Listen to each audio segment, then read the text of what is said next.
Hello student, welcome back to college book YouTube channel.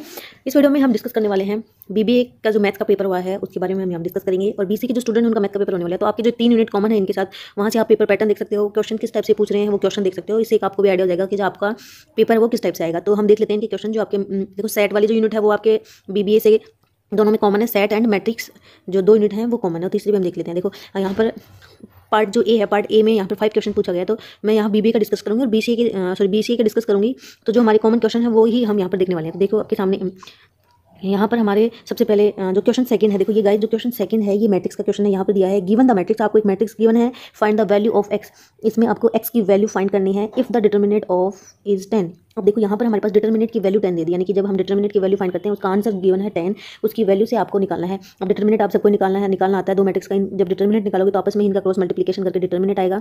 इनका जब आपस में क्रॉस मल्टीप्लिकेशन करोगे तो एक इक्वेशन बन जाएगी क्वाड्रेटिक फॉर्म में इक्वेशन आएगी, इक्वल में 10 आएगा, उसको आप सोल्व करके एक्स की वैल्यू फाइंड करोगे। ठीक है ना, ये है। तो इस टाइप से आपके भी क्वेश्चन बन सकते हैं। मैंने तुमको बोला था डिटर्मिनेंट से क्वेश्चन आएगा, और देखो बीबीए के जो है इसमें डिटर्मिनेंट से क्वेश्चन पूछा हुआ है। नेक्स्ट जो हमारा कॉमन है वो हम चेक करते हैं पार्ट ए। अब देखो 5 यूनिट्स आए हैं, तो आपके भी पहला जो है 5 यूनिट से एक बेसिक क्वेश्चन आएंगे। एंड बी, ये है बी पार्ट। बी पार्ट में देखो सेट वाला जो टॉपिक है वो मैच कर रहा है यहाँ पे। ए पार्ट में सेट से नहीं पूछा क्या इसमें, एक्चुअली कि इसमें सिर्फ इनके जो सेट वाला टॉपिक है एक ही टॉपिक है, अपने पूरी यूनिट है। तो इनके क्या पूछा गया सेट वाले टॉपिक से, सेट वाले में से इनके ये देखो फर्स्ट पूछ लिया, ये जो है सेट यूनिट फर्स्ट का ही पार्ट है। तो इन्होंने ये इंटरेस्ट कंपाउंड निकालना जो है ये पूछा है। तो हमारे में ये कॉमन नहीं है, हमें सिर्फ पार्ट ए मैट्रिक्स इसमें से कॉमन है, क्योंकि इनके मैट्रिक्स और सेट वाला जो टॉपिक है ना वही कॉमन है, 2 पार्ट, कोई दिक्कत नहीं है। अब बाकी जो बी आर यू के जो स्टूडेंट हैं वो देख सकते हैं बीबीए का पेपर जो आरटीयू का कैसा आ रहा है। सेकंड यहाँ पे देखो इनके सेट से यहाँ से सेट से बन गया, वहाँ नहीं पूछा गया, लेकिन यहाँ देखो मैंने तुमसे क्वेश्चन दिया था किस टाइप से क्वेश्चन पूछ सकते हैं। यहाँ दिया A intersection B complement equals to 5, कि जब दो सेट हैं, एक कॉम्प्लीमेंट और ए है, दोनों के बीच में इंटरसेक्शन 5 प्रूफ करना कि दोनों में कुछ भी कॉमन नहीं है। दूसरा ये क्या करा कि ए जो है सबसेट है बी है, कंडीशन दी है यहाँ पे आपके सामने कि ए जो है सबसेट ऑफ बी, ए जो है बी का ही पार्ट है। अब ए बी का पार्ट है और बी का कॉम्प्लीमेंट लिया गया आपसे, तो बी का कॉम्प्लीमेंट है मीन्स बी वो एलिमेंट है जो बी में नहीं है। अब जो एलिमेंट बी में नहीं है वो ए में भी कैसे हो सकते हैं, क्योंकि ए क्या है सबसेट ऑफ बी। इसका मतलब है इन दोनों के इंटरसेक्शन में कुछ भी कॉमन नहीं आएगा, तो 5 आ जाएगा। इसके लिए आप या तो प्रॉपर्टी से करो या फिर आप ए और बी के अंदर कुछ एलिमेंट लेना और बी के कॉम्प्लीमेंट एक यूनिवर्सल सेट ले लेना और दूसरा एक बी सेट लेना। बी सेट के अंदर जो एलिमेंट होंगे वही उन्हीं एलिमेंट से एक ए सेट लोगे आप, क्योंकि A is a subset of B. ठीक है ना, मीन्स आपको एक यूनिवर्सल सेट यू लेट कुछ भी एलिमेंट ले लेना यू में, दूसरा सेट बी लोगे। अब बी के जो एलिमेंट होंगे वो यू में ही होने चाहिए, दूसरा जो ए सेट लोगे इस ए के एलिमेंट बी वाले ही होने चाहिए कोई, क्योंकि A is a subset of B. ठीक है, फिर बी का कॉम्प्लीमेंट निकालोगे। कॉम्प्लीमेंट जो बचे हुए एलिमेंट आएंगे वो क्या हो जाएंगे, यू के बचे हुए एलिमेंट। अब इन दोनों में कॉम्प्लीमेंट और ए में कुछ भी कॉमन नहीं होगा, तो 5 आ जाएगा। सेम चीज़ वही है, यही चीज़ यूनियन, अब यहाँ यूनियन करोगे तो यूनिवर्सल मिल जाएगा, दोनों सेम ही है। ठीक है ना, ये चीज़ ध्यान रखना। तो इस टाइप से पूछ सकता है और सिंपल सा जो मैंने तुमको क्वेश्चन कराया उस टाइप से भी पूछ सकता है। तो इसकी प्रॉपर्टी याद रख लेना, रूल रेगुलेशन जितने भी थे वो याद रखना सब। एंड देन नेक्स्ट कुछ कॉमन है बी, इसका क्या दिया है देखो इसमें बी जो अथवा में, अच्छा इनके एक सेकेंड 10 नंबर के तुम्हारे भी पूछ सकते हैं ऐसे ए बी में, जैसे क्वेश्चन 1 है।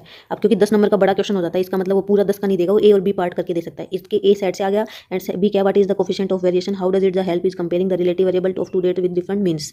ठीक है ना, तो तुम्हारे भी ऐसे ही आएंगे, ए और बी करके आएंगे, डायरेक्ट पूरा 10 नंबर का क्वेश्चन बनता नहीं है, इसलिए वो ए और बी के अकॉर्डिंग ही देगा है। एंड देखो ए और बी में ही है अकॉर्डिंग। ठीक है ना, ये सेकंड और कॉमन क्या है यहाँ पर, या एक ये सेकंड क्वेश्चन जो है ये हमारे कॉमन आ रहा है। सेकंड क्वेश्चन क्या दिया है, इन एक class of 50 student.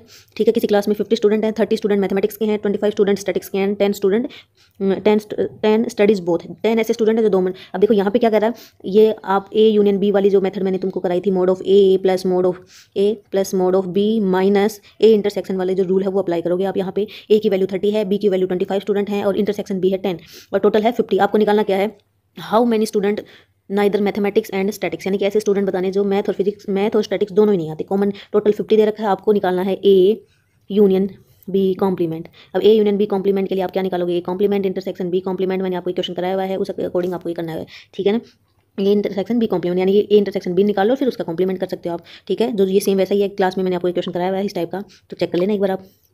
And find the value of E3, ये अपने कॉमन नहीं है। अब हम देखते हैं और चेक कर लो, सभी में ए और बी में दे रखा है, तो तुम्हारे भी इसी टाइप से क्वेश्चन पूछे जाएंगे। एक क्वेश्चन 5 नंबर का आएगा, जो 10 नंबर का है ना गाइज, इस 10 नंबर वाले में एक क्वेश्चन जो 10 नंबर का है वो 2 पार्ट में आएगा, A and B. A part 5 number का, बी 5 नंबर का, दोनों करने हैं यहाँ पे, ये अथवा नहीं है, कंफ्यूज मत होना, ए भी करना है और बी भी।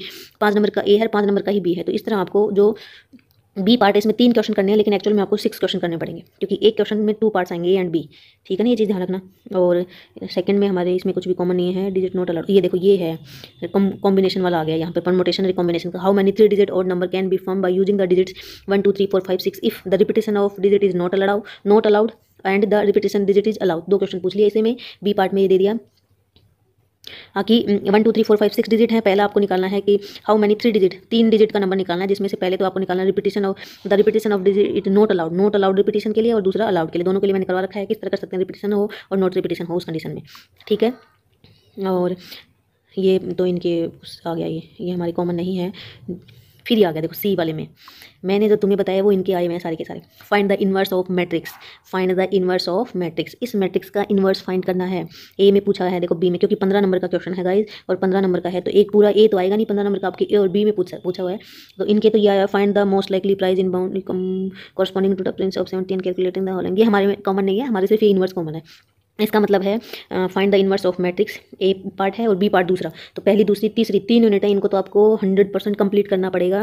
बाकी यूनिट नंबर 4 एंड 5 जितना आपको समझ में आ रहा है उतना कर लेना, बाकी पूरे में घुसने की जरूरत नहीं है, लेकिन 3 यूनिट तो आपको अच्छे से करनी है। जहाँ तक देखो 3 यूनिट अगर आपने अच्छे से कर लिया तो आप 70 to 80% पेपर जो है ना आपके सामने ही होगा। जो मोस्ट क्वेश्चन मैंने बताया लगभग उसमें से आपको 70 to 80% पेपर मिल जाएगा और वो टॉपिक अच्छे से कर लेना सारे के सारे, ठीक है ना। और ध्यान रखना ए और बी पार्ट्स में आएंगे कंप्लीट, ये मत सोचना कि 15 नंबर का अकेला पूरा आएगा। इनवर्स पूछा हुआ है इनके, है ना, तो तुम्हारे इनवर्स आ सकता है, एडजॉइंट आ सकता है, डिटर्मिनेंट आ सकता है और मल्टीप्लिकेशन, ये जो 4-5 टॉपिक मैंने यूनिट वाइज में बताए उनको अच्छे से कर लेना, क्लियर, ठीक है ना।